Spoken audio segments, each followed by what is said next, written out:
مطابق مقدس مرکز کے مطابق انجیل روم میں 65 سے 70 بعد از مسیح میں لکھی گئی۔ یہ انجیل مختصر مگر پہلی تحریری انجیل ہے۔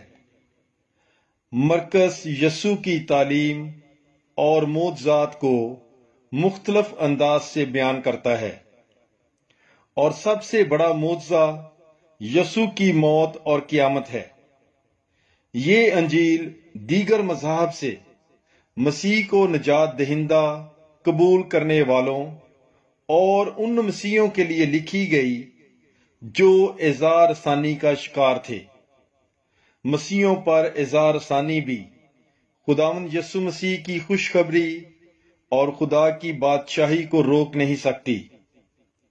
انجیل کے اہم حصے یہ ہیں: ابواب 1 تا 10 جلیل میں معجزے اور تعلیم، ابواب 11 تا 13 یہودیہ، یروشلم اور ہیکل میں تعلیم اور معجزے، ابواب 14 تا 16 دکھ، موت اور قیامت۔